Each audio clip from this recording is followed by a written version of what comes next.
Have you ever felt like the universe is whispering their name in everything you do? Like no matter how far they run, the signs only grow louder, louder, until even silence carries traces of your soul? I know what it feels like to wonder if it's all in your head, until the patterns become undeniable, until their absence starts to feel like presence in disguise. And that's when you realize they're not gone, they're circling, and the universe is slowly guiding them right back to you. There was a time I couldn't explain the way the world began to whisper his name. It was in the soft rustle of leaves, in the pause between songs on the radio, in the unexpected way a stranger's voice would echo a memory I thought I'd buried. I remember sitting alone with a cup of tea one evening, staring out at nothing in particular, when a wave of energy washed over me. Warm, haunting, familiar. I didn't call his name. I didn't summon him with thought. But something, somewhere, had. Hi, I'm Nova, and I've been where you are, wondering why you still feel them, questioning whether you're making it all up, feeling silly for catching your breath when you see their name in a book you never planned to open. You're not crazy. You're not obsessed. You're responding to a current that doesn't begin with you, but flows through you. A connection that doesn't rely on presence to feel real. I used to fight it too. I'd rationalize it all away. Just coincidence, just timing, just memory. But you know what? At some point, the justs lose their grip. Because too many things begin lining up. Your energy shifts when they're near, even if their body is miles away. You suddenly wake up from a dream you can't explain, your chest heavy like you were holding a piece of someone else's pain. And deep down, without evidence, without logic, without permission, you know. They're thinking of you. They're reaching out in a way only the soul understands. When I first started noticing the signs, I kept it to myself. I didn't want to seem delusional. I mean, how do you explain that a smell in the air or a flicker of light made you stop in your tracks because it reminded you of them? But when I finally let myself feel instead of dismiss, I realized the truth. Some connections leave fingerprints on your soul. And those fingerprints, they don't fade just because someone walked away. Maybe you've been feeling it too, the way certain songs feel like messages. The way a random scroll through your phone leads you to their photo you forgot you saved. The way your body gets quiet when their name is spoken, like it's listening, just in case. And if you felt that even once, then you already understand what I'm talking about. This isn't just longing, it's resonance. It's the vibration of something that was never truly over. You see, when two energies collide with such force, when they see each other, really see each other, it creates something that echoes beyond time, and no matter how far someone runs, the universe has a way of circling them back to where their soul still belongs. It sends signs, not to tease you, not to torment you, but to prepare you, to show you that something is still alive in the spaces between. I'll never forget the day I knew he felt it too, not because he said anything, not because he called, but because everything around me aligned so perfectly, like the universe paused just long enough for me to catch its breath. And in that moment, I just knew he couldn't escape it anymore. The signs weren't signs for me, they were signs for him. Reminders from something bigger than both of us, that what we shared wasn't finished. So if you're here, if you're listening, and if every part of you has been quietly holding onto a connection you can't explain, stay with me. This is just the beginning. Because sometimes, the more they run, the clearer the path becomes. And what's meant for you, it doesn't forget the way back, not even in the dark, even when they say they've moved on. Even when their silence feels louder than words, there's a resistance you can feel in your bones. It's in the pauses that shouldn't exist, the hesitation behind their choices, the way they carry themselves like they're trying to outrun something invisible. I know this kind of energy too well. The kind that says, I'm not ready to face what this connection is asking of me. And it's not because they don't feel it. It's because they feel it too much. People always talk about soulmates or twin flames like it's all light and beauty and union. But the truth? Sometimes it's terrifying. Because when you look at someone and they reflect your deepest truth back to you, it can crack something open. And not everyone is ready to look at what comes pouring out. Some run, not because they don't care, but because they care too deeply and don't know what to do with it. It's easier to walk away than to risk unraveling. I remember the first time I watched him pull away, not with anger, not with betrayal, but with fear. There was a sadness in his eyes he wouldn't speak aloud, like he was grieving something before it had even ended. He couldn't name it, and I didn't push, but I felt it, that subtle pushback from the energy. Like his soul recognized mine, but his mind wasn't ready to accept what that recognition meant. You might have someone like that too. Someone who felt so aligned, so magnetically drawn to you at first. Until they didn't. Until their messages slowed, until their presence dimmed, until one day they weren't where you left them. And you probably asked yourself over and over, was it something I did? Was it something I didn't do? But I want to tell you what I had to learn the hard way. It wasn't about you. It was about them facing themselves and not being ready. A soul connection doesn't just ask for love. It demands transformation. It holds up a mirror to every wound, every insecurity, every piece of the self that's been hiding in the dark. And for some, that mirror is too heavy to carry. They'll convince themselves that it's the timing, the circumstances, or even you. But deep down, they know. They know you awakened something they weren't prepared to feel. There's a moment in every runner's journey where they believe distance will bring clarity. That space will dissolve the tether. They block, they avoid, they drown themselves in distractions. But even as they do, there's a part of them that still feels the connection. It's quieter now, buried beneath the noise, but it pulses like a soft ache that refuses to disappear. I've spoken to people who couldn't explain why they thought of someone years after losing contact. A song, a dream, a name whispered in the middle of the night. And it wasn't about missing a person. It was about the energy resurfacing, tapping them on the shoulder, reminding them they never really let go. When I think back to those moments, I realize something important. Their resistance wasn't rejection. It was fear dressed as silence. It was emotion bottled so tightly that it began to leak out through every part of their life, except their voice. And no matter how fast they ran, they were never really free from it. If you're holding space for someone who seems to have disappeared, but still haunts your heart, trust this, the universe is still working. Their journey might not be visible to you, but it's unfolding. Sometimes the path back isn't a straight line. Sometimes it takes detours through loneliness, breakdowns, and awakenings. But the thread, it's still there, tugging, whispering, waiting for the moment they stop running long enough to feel it again. Something changes when you begin to sense them not with your eyes, but with something deeper. I used to think the silence between us was empty, that distance meant disconnection. But over time, I realized I was still feeling him, in places logic couldn't reach. And it didn't make sense at first. I'd be walking through a quiet moment, folding laundry or watering plants, and suddenly I'd feel this overwhelming presence. Not intrusive, not loud, just there. As if some part of him had slipped through the cracks of time and space to sit beside me without saying a word.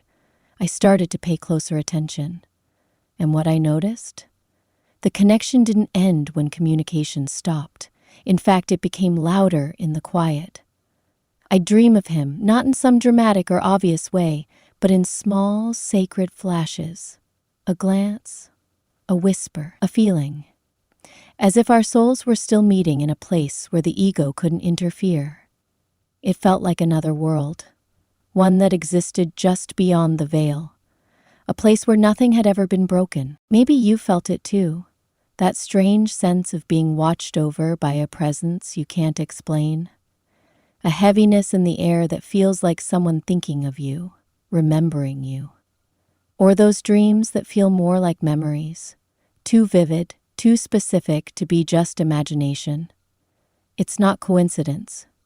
These are glimpses of the 5D, a dimension where energy doesn't lie and timelines don't forget who you are to one another. I learned that connections like these don't operate on logic. They stretch beyond the physical. And when someone tries to run from what their soul already knows, it doesn't erase the bond. It only forces it to resurface in different ways. That's when the signs intensify.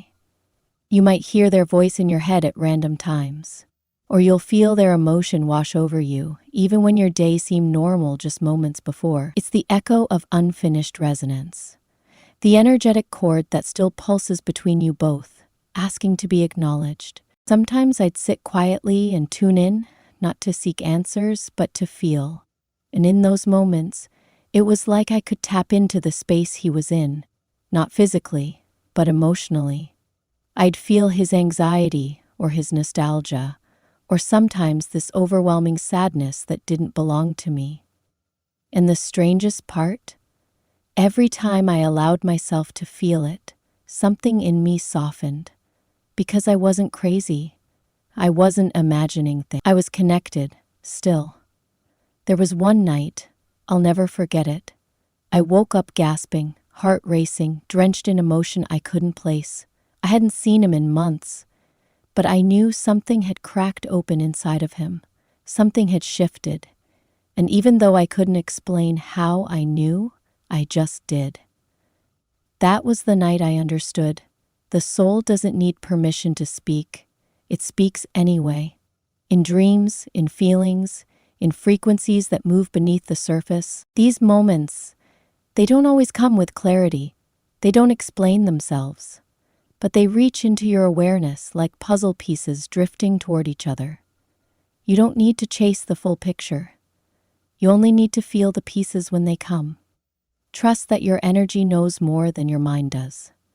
That your heart is still in conversation with theirs, whether words are spoken or not. And when you catch those glimpses, those echoes of their energy, don't dismiss them. They're not here to confuse you. They're here to remind you that this connection didn't disappear. It evolved. It slipped into a realm where truth can't be hidden behind silence or fear. A realm where souls keep meeting over and over until the time is right to return. You may never see the process, but trust me, it's happening. Quietly, silently, in the dark corners of their healing. They are beginning to feel things they buried.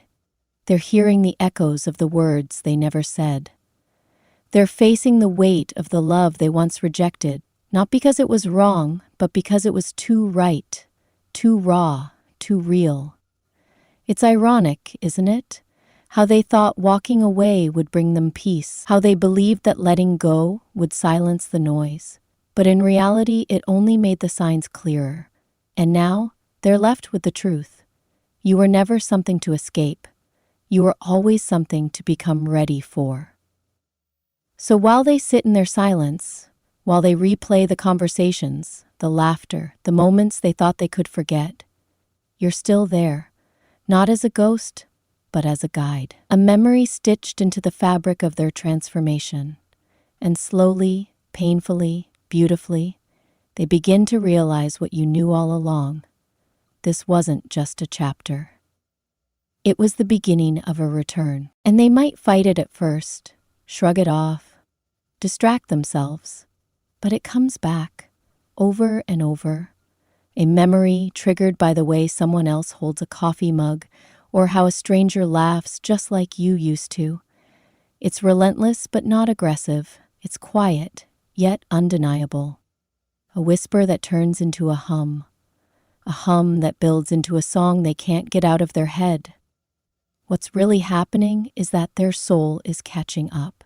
All that resistance, the distance, the avoidance, it starts to break down.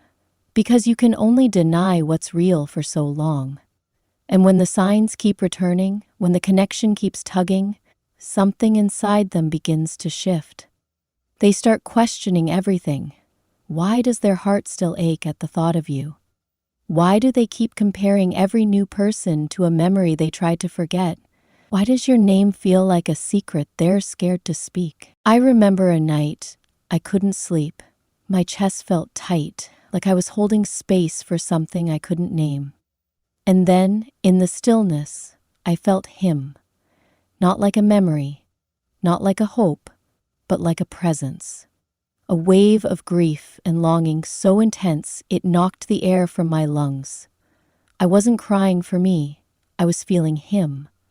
I knew it, deep in my bones, that something inside of him had cracked open. He was thinking of me, not with nostalgia, but with truth, with understanding, and he couldn't hide from it anymore.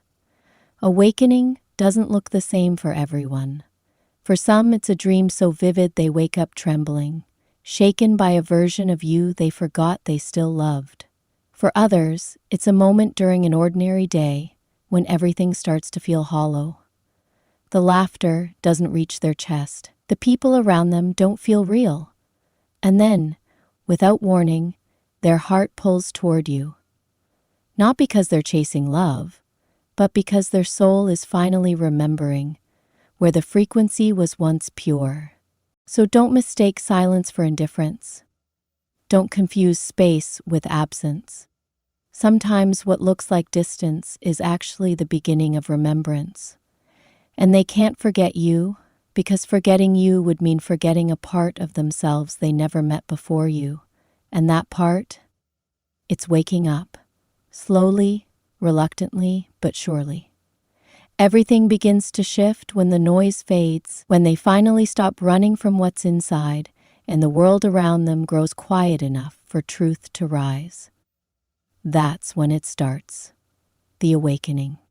It doesn't always come with a grand realization or some dramatic breakdown. Sometimes it's subtle, soft. Just a moment of stillness where they suddenly feel everything they tried to bury. They might not even realize it at first. They'll just feel restless, unfulfilled, like something is missing, even though everything seems fine on the outside. And one night, maybe while lying awake at 2 a.m., it'll hit them. It was you. The softness in your voice, the way you saw them before they saw themselves. The patience, the presence, the love that didn't ask them to be anything other than who they were and who they were becoming. I used to think letting go meant the end, that surrendering meant giving up. But what I've come to understand is that when you release someone, it doesn't cut the cord. It simply lets them walk their own path back to it. And some paths, they wind, they loop, they lead people through fire before they're ready to return to light. But the connection, it stays. It waits, like a star in the sky they keep trying not to look at, until it becomes too bright to ignore. People will tell you to move on, that if they cared, they'd be here, that if it were meant to be, it would have worked out. But what those people don't understand is that this isn't about logic or timing. This is soul deep. And when a soul isn't ready, it resists. It pushes love away like it's poison, even when it's the very thing they crave. They confuse fear for intuition, and in doing so, they leave behind something sacred. Thinking they've escaped when really, they've just delayed what they'll eventually have to face. You didn't just touch their heart. You activated their transformation. And that doesn't fade. That haunts them. Because you showed them something different, something raw, something real. And when life eventually quiets down, when the distractions lose their shine, and the new people don't feel like home, guess who their soul starts searching for? The truth is, They carry you. In quiet ways, in inconvenient moments, in the silence before sleep, or in the middle of the day when everything should be normal, but suddenly it's not. Your name rises to the surface like breath in still water. They remember something you said, or the way you looked when you laughed, and it hits them hard, unexpectedly. They might even shake it off, try to redirect their thoughts, but it lingers. It always does. I've felt it myself. That strange pressure in the chest when someone is thinking of you but not reaching out. It's like your heart gets heavier, and you don't know why, but deep inside you do. Because the connection doesn't go away, it just changes form. And it waits. It waits in dreams, in half-written texts never sent, in the space between songs that remind them of the way your voice used to sound when you whispered something only they were meant to hear. They can't escape what's already written into the rhythm of their life. You're not just a memory. They feel you in the spaces they can't explain. The signs aren't fading, they're aligning, preparing, pressing gently at the edges of their resistance. Because no matter how far they go, there's one truth they can't unfeel. You're still there. There's something I've learned over time that I wish someone had told me sooner. They don't forget you. Even if they pretend, even if they seem fine, even if they build a whole new life that looks nothing like the one you dreamed of together. You don't just disappear from someone's soul when the connection is real. They may bury it, they may numb it, but they don't escape it. Because what's made of energy can't be erased by choice. And your energy, it lives in them, and that's the thing. They can try to push it away, they can run, block, pretend, numb, but the signs don't stop. If anything, they grow louder in the quiet, louder when they finally think they've outrun the gravity of your presence. Because this isn't just about missing someone. This is about the soul marking a moment in time and refusing to let it vanish. You might notice them dreaming of you. They might wake up shaken and not know why. They'll try to dismiss it as just a dream, but something will linger all day. Or maybe they'll feel your name on the tip of their tongue when talking to someone else. That pause, that hesitation. Because their soul is still in dialogue with yours, even if their mouth doesn't speak it aloud. I've come to believe that the universe is always speaking, always sending gentle nudges, sometimes even gut punches, to wake us up. And when someone is meant to find their way back, the signs don't just guide them, they follow them. They're everywhere, and the more they try to shut them out, the more obvious they become. I've had that too. It's not just the obvious signs, it's the hidden ones. The way their energy dances into your life disguised as chance. Like hearing their voice in a crowded place, turning your head and no one's there. Or randomly meeting someone who says the exact words they used to say, same tone, same timing, and you just freeze. Your heart sinks and rises at the same time. Because how can someone be so gone, and yet so present? It's wild, really. The way certain songs find you exactly when your heart feels too heavy. Songs you forgot existed, but they hold a memory that slices straight through the noise. Sometimes I wonder if those songs are playing for both of us at the same time. If he's hearing it too. If somewhere, in his own quiet, he's haunted by the exact same chords. Because some things don't just remind you, they connect you. There was one time I walked past a stranger who wore his cologne. And I froze, not because I thought it was him, but because my entire nervous system reacted like it might be. That's when I realized our bodies remember what the heart won't let us forget. Scent, sound, light, they all become portals, invitations to feel again, even when we've tried so hard not to. Lately I've been thinking about how relentless the signs can be, how they sneak into the cracks of your life when you least expect it. Not just little things, but things that shake your breath loose from your chest. The kind that make you sit upright and whisper, "No way," because there it is again. Their name, their favorite song, a scent that shouldn't be in the air but somehow is. I used to try to reason with it, make excuses, laugh it off. But there comes a point when it's not just a coincidence. It's a pattern, a call, a thread pulling both ends, whether either of you is ready to feel it or not. A close friend once told me she kept seeing her old love's birth date everywhere. License plates, receipts, clocks. At first she thought she was just primed to notice it, selective attention. But then it started happening during moments when she wasn't even thinking about him. She'd wake up at that time. Her total at the grocery store would mirror it. It became impossible to ignore. And what hit her hardest wasn't the repetition, it was the way her body reacted. Goosebumps, tight chest, that sudden pressure behind the eyes that comes before a memory. Like her soul was trying to say, listen, letting go doesn't mean you didn't love them.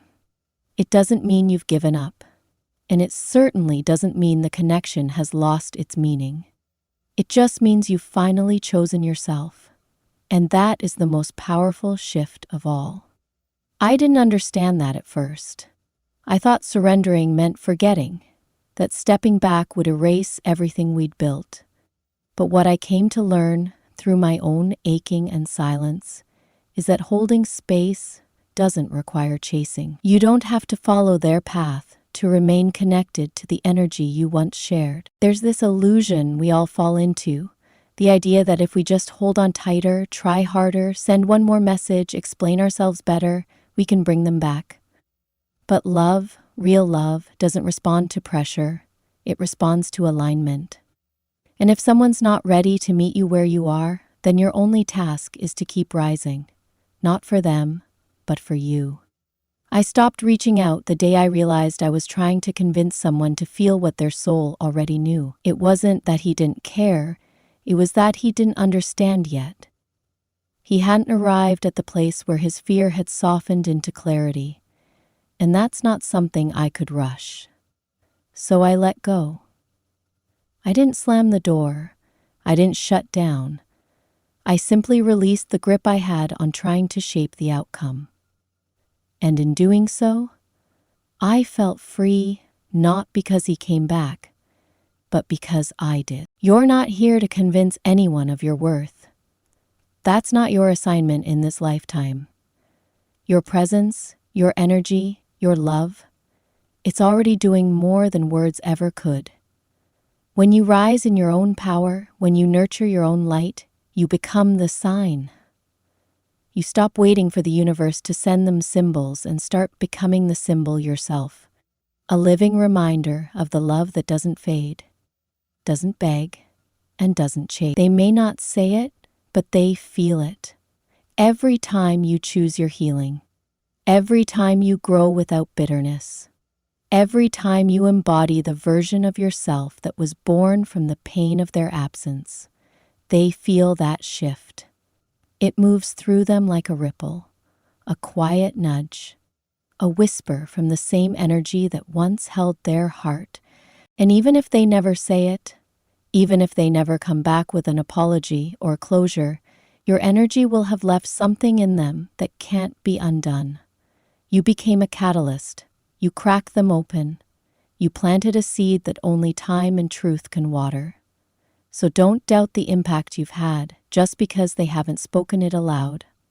In the meantime, you're not waiting. You're becoming. You're stepping into the version of yourself that this connection prepared you for. One who loves without attachment. One who feels deeply but holds boundaries. One who trusts that what's real never requires force. So, if you're wondering what your role is in all this, it's simple. Be the light. Not for them, for yourself. Radiate so brightly that the universe doesn't need to send more signs. Because you are the sign. You are the confirmation they've been running from. And the moment they're ready to look again, it's you they'll see. There comes a time when the signs aren't whispers anymore, they're undeniable. And not just to you. To them. You feel it first, yes, but eventually they do too. They start noticing the same number patterns, hearing that same song every time they step into a car or a store, or dreaming of you in flashes that don't make sense. Until they do. It catches them off guard, makes them pause in the middle of an ordinary moment and wonder, what if this isn't over? What if it was never supposed to be? By now, they've gone through their silence, their detachment, their convincing narratives about why they had to walk away. But when life quiets and the distractions lose their glow, something shifts. They realize the things they chased didn't fill them. The people they met after you didn't know the version of them that you held so gently. And when the heart finally breaks open enough, there's only one direction the energy starts to move in, back. But here's the most beautiful part. They're not returning to the old you. They're returning to the you who didn't give up on yourself, the one who didn't shrink just to be loved, the one who chose healing, growth, radiance. You're not waiting at the same emotional doorway they left you standing at. You're somewhere new now, higher, clearer, stronger, and they feel that. That frequency, that power. It pulls at them like gravity. I've seen it. I've lived it. There's something hauntingly poetic about watching someone circle back, not because you begged them to, but because the universe kept leading them there. Because every attempt to forget you only brought them closer to remembering. And when they return, they won't have all the right words. They might fumble, hesitate. Their voice might crack with guilt, confusion, or awe, but they'll come back carrying something they didn't have before. Awareness. A deep knowing that what they ran from was never a burden. It was a blessing they weren't yet ready to hold. If they don't return, that doesn't mean you were wrong. It means your light guided them as far as they were willing to go in this lifetime. But more often than not, they do come back. In quiet messages, in dreams, in waves of energy that surge at 2 a.m. They reach for you through time, not because they suddenly miss you, but because they finally see you, all of you, and the connection you carried so faithfully. It was never one-sided. You've become the version of yourself you were always meant to be. The one who doesn't chase closure because you are the closure. You're the living embodiment of healing, of depth, of truth. You've transcended the old patterns, and now you live from a place of peace, knowing that the bond wasn't yours to carry alone. It was always shared, always mutual. And now it's undeniable. So if your heart has ever ached, wondering whether they felt it too, trust me, they do. They feel it in the quiet, in the pull, in the way everything familiar feels different without you. They feel it in the way nothing quite compares, because energy like yours doesn't vanish. It leaves fingerprints. And one day when they're finally ready to face what their soul has always known, it's those fingerprints that will guide them home. I'm Nova, and if my story, my voice, or my energy made you feel even a little less alone in your journey, I want to thank you. Thank you for being here, for listening, and for allowing yourself to feel.